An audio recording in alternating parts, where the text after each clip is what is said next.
Me and my lady's first piece of AR 500 steel, ringing it out.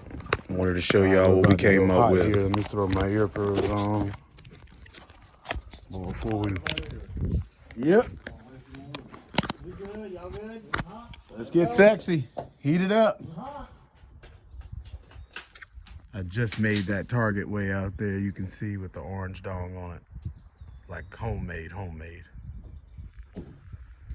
We're gonna see if she can ring it. We're gonna see if I can ring it.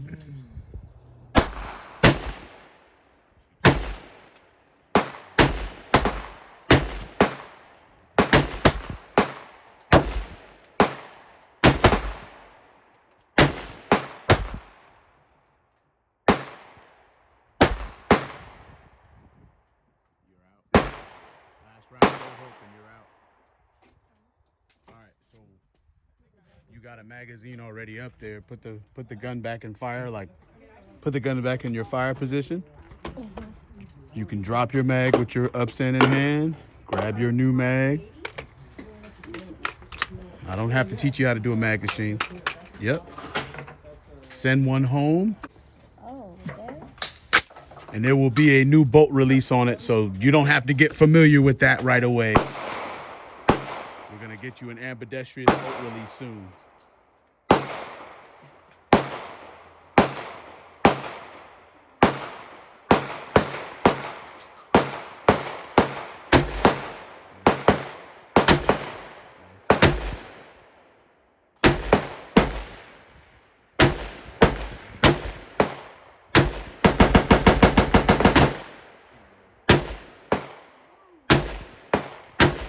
Hit. She just hit. Hit.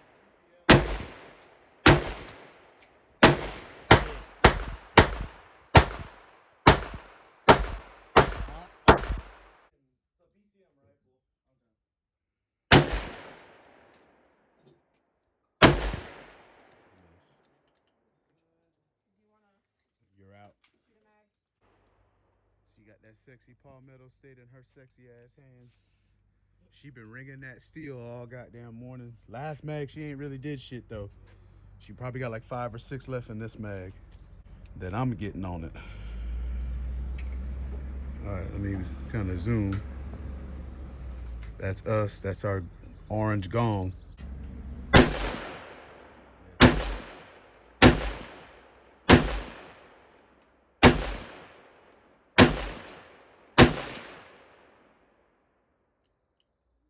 Last round bolt hoping. You told you had 6 and you missed all 6 of them. All right. Love you. You got to be truly. All right. So I'm going to try to show her how to one-hand dump a mag.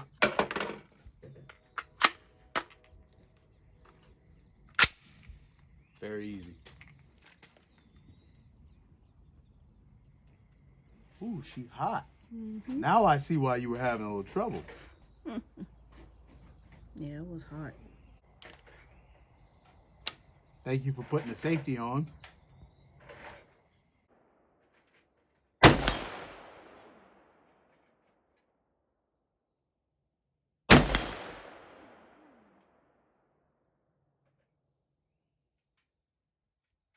I may only shoot this one mag, okay?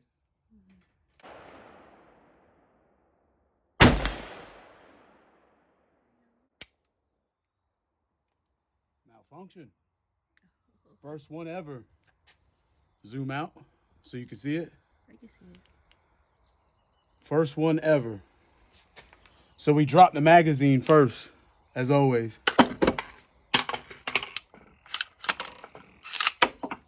Double feed. I don't like any of that. But it is a P-Mag. And I'm not no bitch, so we'll try it again. This gun has been perfectly maintained.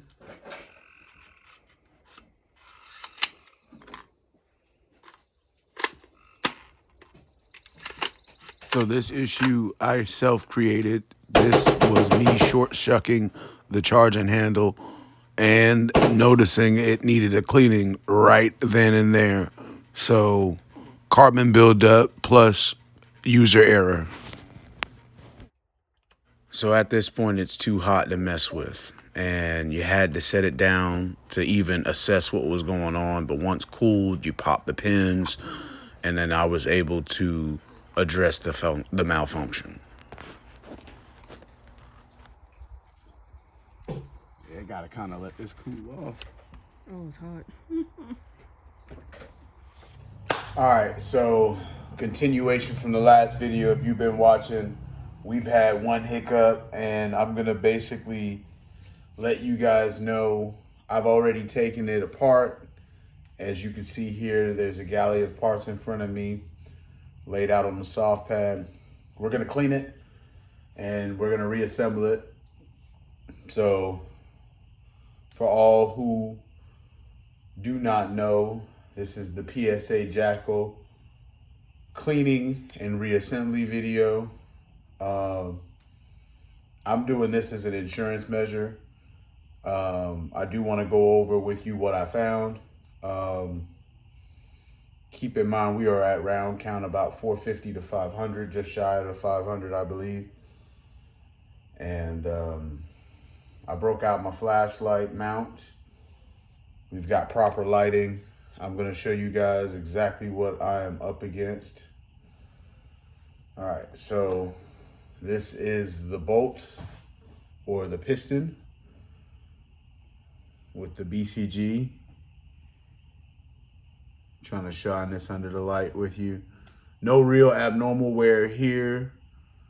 A little bit of lug wear, a very little bit of lug wear. I've seen a guy after 1,500 rounds or so, he had what he called abnormal or excessive lug wear. I don't really have that from what I can see, and I'm happy to report that. I do have a little bit of movement here, and I beg to ask if that's actual normal, like variance. Doesn't make a full rotation. I don't believe you would want that. If you watch any of my other disassembly or reassembly or install videos, we will be using the REM oil, and I've got the direct spray.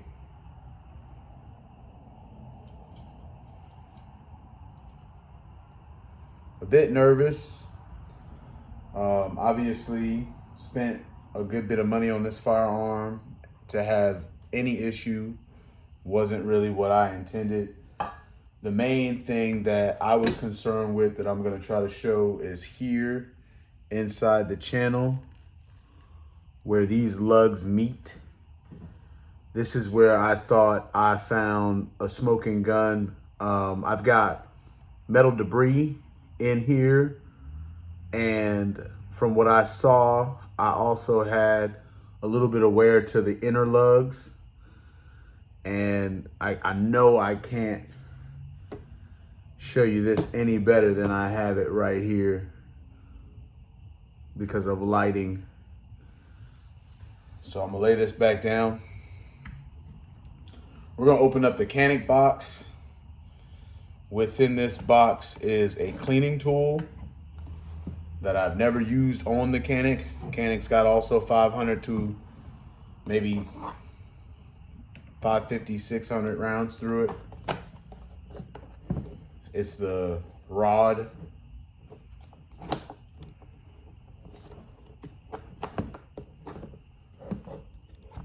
The bristle rod. We're gonna use this to clean the inner lugs. Spray it down with the REM oil, clean lubricate oil. And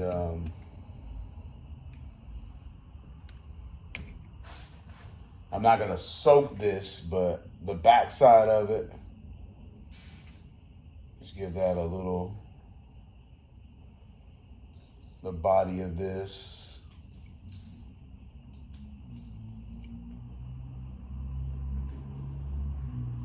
Right? In here somewhere I've got a rag. One of those old nasty house rags.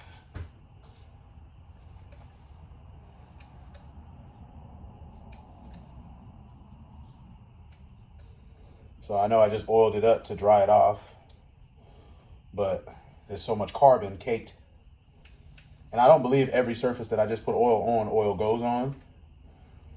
So again, as another insurance, I would use compressed air in a normal situation just to assure that there's no debris left over from the rag. Have a firm grip on it. Don't drop this mother. It's not what you want to do. You don't want to bend, shear, compromise anything, because this is the heart of the firearm. And I'm not rich, guys. So again, what I'm trying to show you is a way to get this back serviced without too much issue.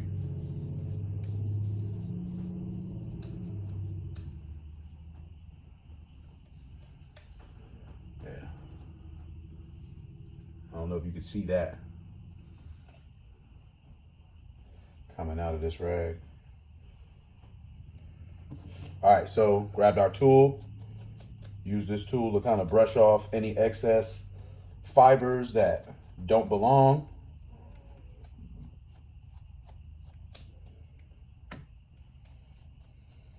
I love when that gas key comes all the way out like that. The lugs come out.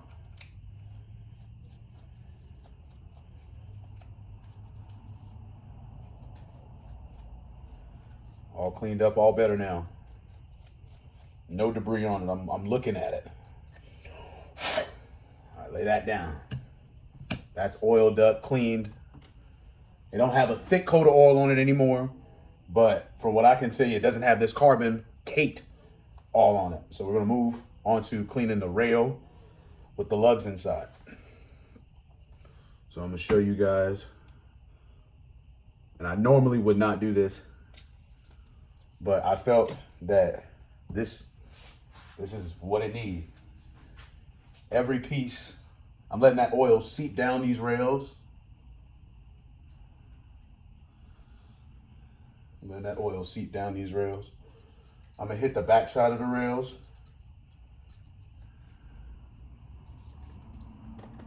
I'm leisurely with this shit. This bottle was $7, it was cheap. Another thing, I'm gonna tap every one of these screws. So these screw holes in the rail. Don't know if you could see. It's the good side, it's the bad side. These screws have already started to rust. Not really fond of that. So just kind of tap the top head of that screw. Don't spray, just tap. And that oil will just drip right out of the head of the straw and provide a little coating. Yeah. Don't know if they just don't put enough coating on them from factory or what.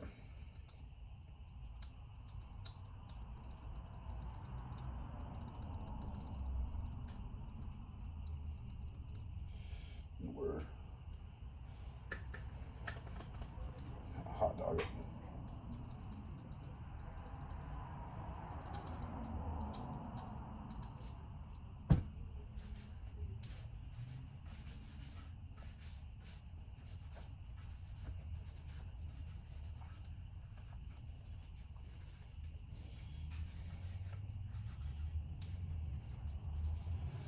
All right, we're going in with our cleaning tool. I let that oil sit on those lugs.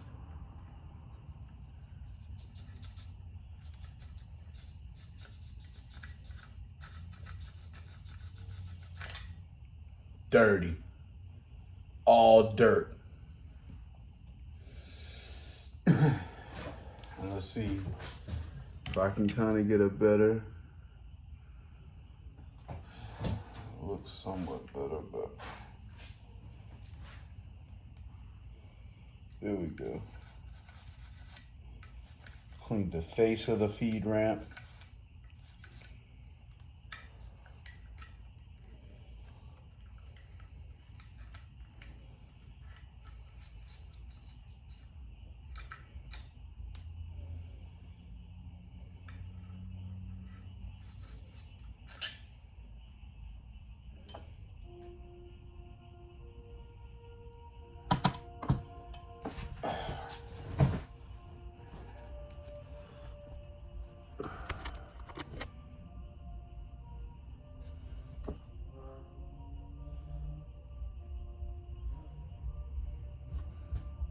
trying to allow y'all opportunity to see what I'm seeing.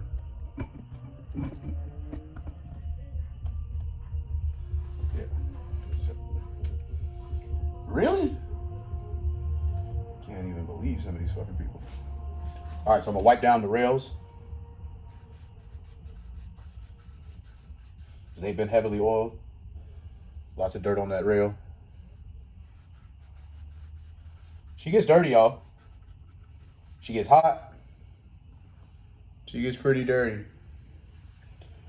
I prefer using the 62 grain. I think it runs cooler and cleaner.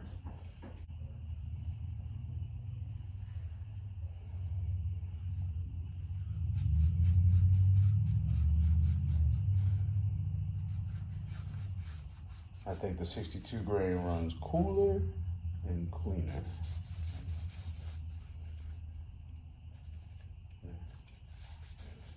What I'm doing is wiping it down so it's just not a greasy mess at this juncture.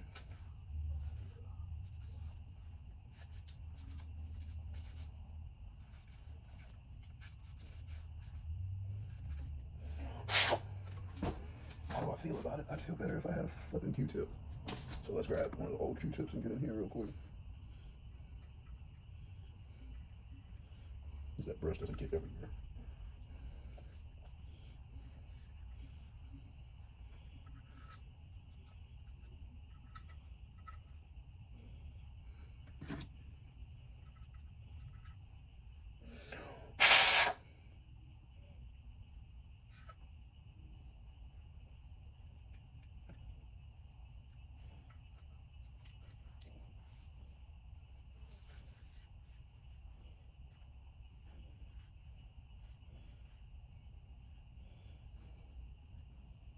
Sorry, I'm not saying much, but literally doing everything I can to make sure I've got every piece of this as clean as I want it before I reassemble it. And I do think we're close to calling it. I'm looking for stupid, like, negligible stuff at this time. The bulk of the gunk I got.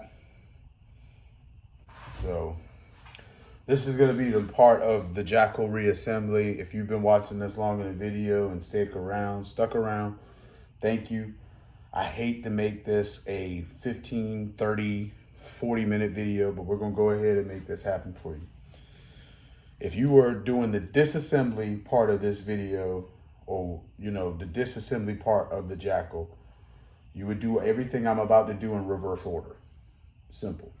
So we're going to start by putting our sled back in. Now that I'm happy with it. And I would hold the JAKL upside down and then place part of the JAKL on your soft pad.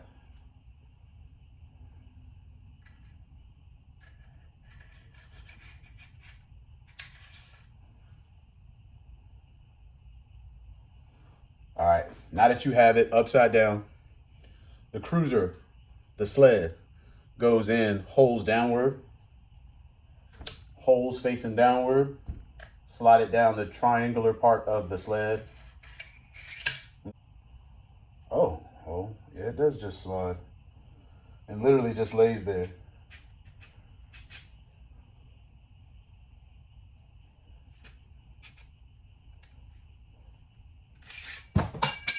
All right, that happened live.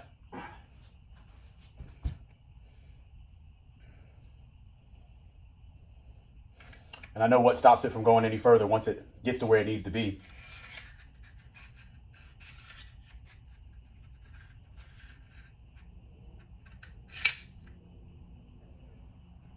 Okay.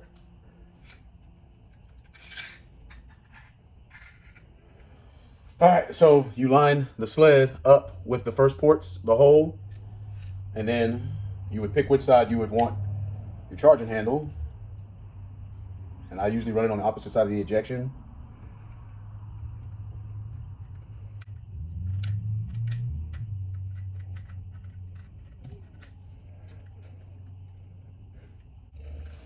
This is the fun part. Getting the charging handle through both holes Because believe it or not, the charging handle was what makes the sled stay. The sled by itself won't just stay inside the rail.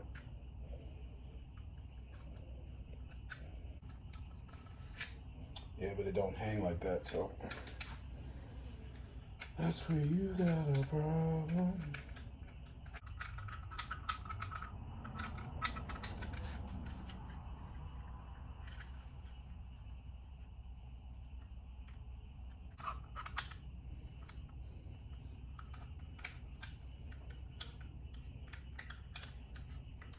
Oh, I'm out. I'm about to be out. There you go. I'm out here.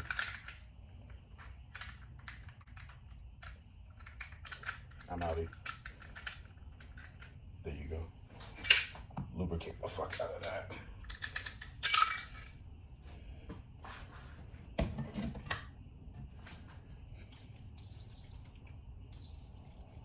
Lubricate the fuck out of that.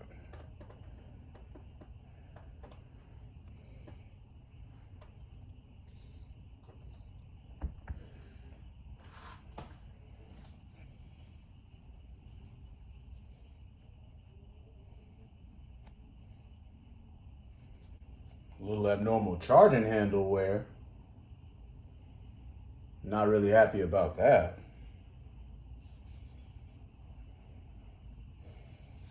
Yeah, lubricate the sled, clean the sled. It's got carbon all over it.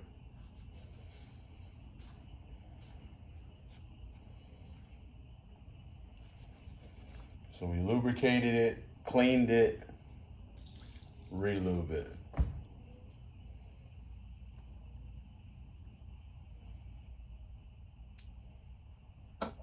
Let that sit and cake real quick.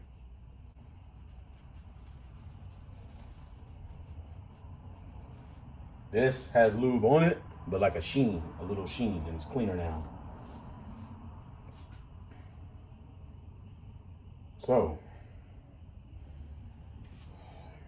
you gotta look in the rail. There's a lever.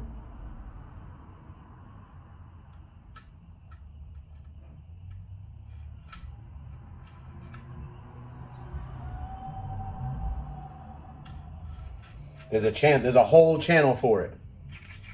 Once it's in that channel, you don't have to worry about much else. I don't know why I was doing this so fucking ignorant before. Line up the channel with the first holes. Other side of the ejection.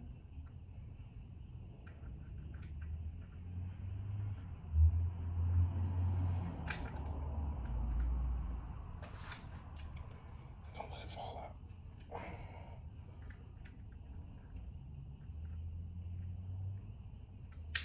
There we go. Sled's in.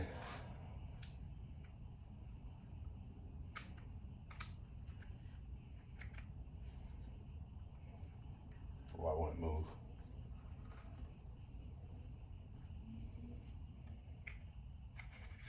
Okay. Sled's in. Moving efficiently. All right, so I believe the next thing to go in would be your bolt.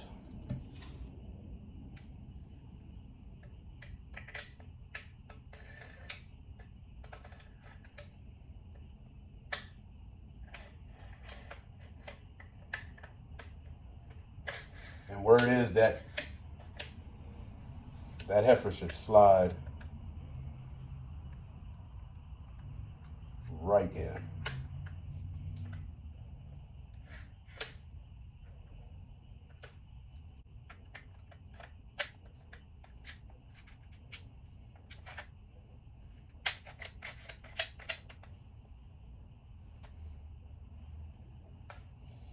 Getting caught up on something, but this is what they had in the last few videos. So they said, if you're caught up on anything,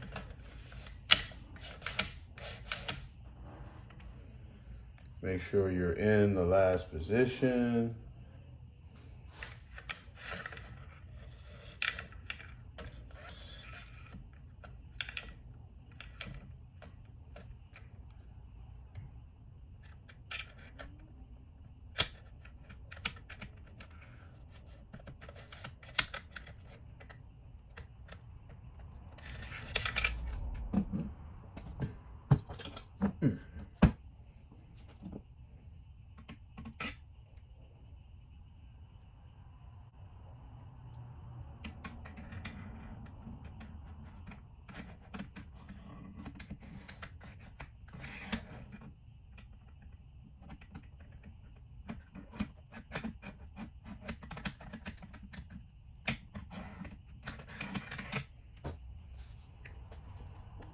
So we're gonna go low vis for a little bit. I want to look down this tunnel, and that piston's supposed to go right in that hole is what's supposed to happen. All right, we can go back high vis.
Don't know why I grabbed the recoil spring on this term, because at this moment, what you really need to hear from me is that recoil spring is not going to go anywhere if that piston is not properly placed. You will not be able to put the recoil spring in its proper detention place for proper operation until that piston is properly secured.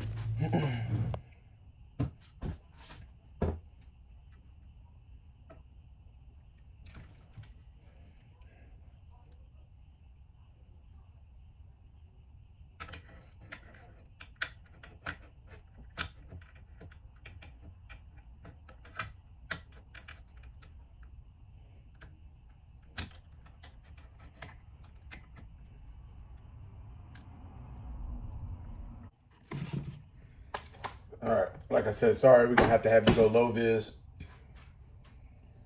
I need to be able to see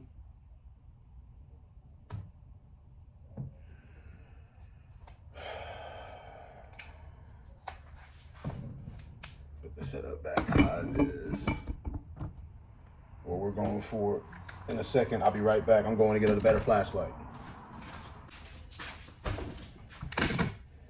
Yeah, got a better flashlight. And now I've got a better understanding of this hole.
All right, so I already done told y'all I'm not really at the point yet where this spring is necessary. If you still can see that piston, the end of that piston poking or protruding out the top of the rail, you haven't finished the job yet. You haven't gotten the entirety of that gas piston in the gas block.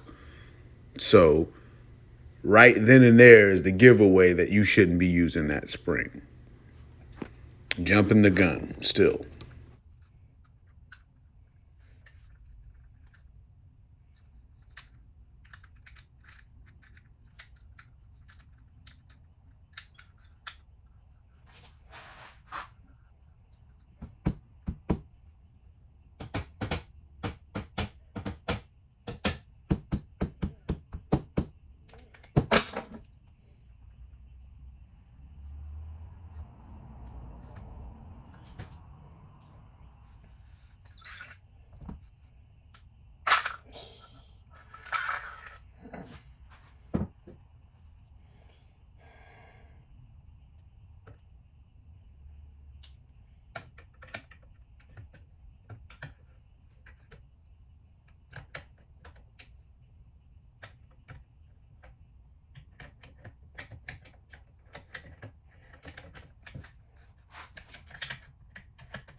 So about here is where I start getting smarter and smarter. I noticed I had two smaller objects that I could poke through the M-lock slots, and I was moving the sled back and forth so I could see through the rail and get a better view of where that piston would actually line up for its true position.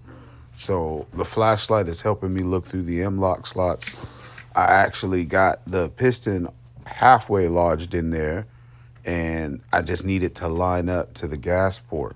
So the recoil spring I already removed, and I'm working with just the piston, trying to get the piston in the gas port.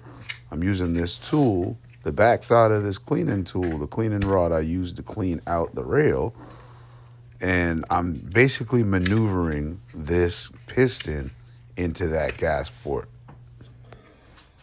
You literally have to play with it to make sure that piston, that gas piston, goes in that gas porthole for the adjustable gas block. I don't know if I want to send that in because I don't know if the variance in that piston is normal. I don't know if the variance in that piston is flaw, and hopefully not potential fatal flaw. We're going to run 500 more rounds through it before I call it, but it is together. Here's how you know you got it together. You've got the bolt all the way in. You've got the sled in first, charging handle with the sled. You've lined those up with the holes. You got the charging handle going through the hole, sled all the way down, slide in the actual bolt. Now the bolt at the very end of it, as you saw, it had that tri ring kind of head. That head has to fit in a cylindrical hole within the rail. That is your port for your gas block. Basically, if your bolt isn't in there, you're not going to be able to line up the rest of the lower and get it back in. You're not even going to be able to get this spring back in there. So you're going to watch me now shove this spring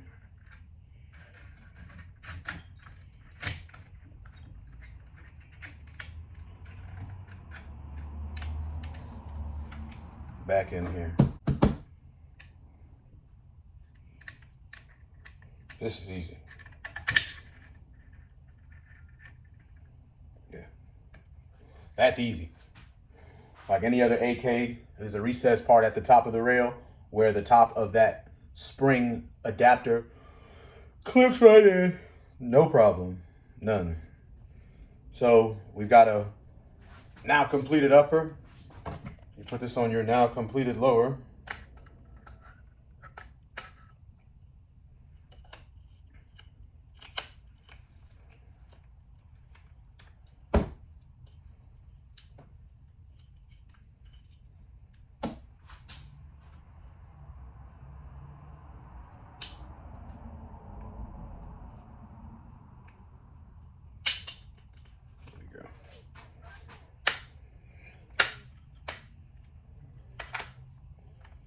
There we go.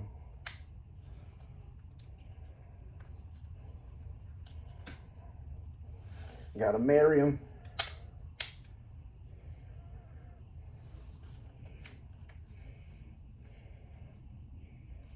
I love these anti-walk pins Palmetto State put on these. All right, function check. Lock back.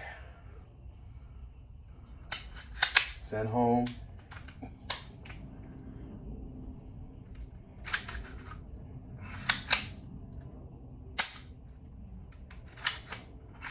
Reset. I'm not gonna do that more than once. Safe on. We're back together. Man. Whew, there was some cussing and discussing in this video. I'm gonna try to make this the shortest video via editing, but there was some definite cussing and discussing in this video. So I want everyone who watched this, who fought the good fight with me, to like, share, subscribe to Ezra's Garage on YouTube. We love y'all. There will be a follow-up video to this, which will be called the Redemption Range Visit. And you will hear about it. Trust me. You will hear about it. So like I said, once again, we love everybody who has liked, shared, subscribed to the channel. Everyone who follows the content. The channel has blown up in recent months. And I'm very excited for what's to come. Very excited to see how far we get. But my prayer is that my purchase here is safe, because this was not cheap. We don't have a whole lot of money. So, yeah. Cleaned up, lubricated. I don't know what to say.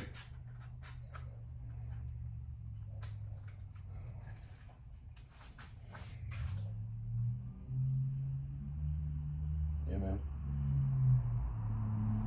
I don't know what to say. I mean, I've done my part. And if we have any further issue, I'm praying PSA will do theirs, you know? That's why I bought it. Because SIG ain't gonna come with no lifetime warranty. As much as you want a spear. The goddamn SCAR, if you suppress it, you lose your warranty. Goddamn FN. So, thank you PSA for having cool products like this. Thank you subscribers and followers for watching the channel. Like, share, subscribe, drop a comment down below about what you thought about this process.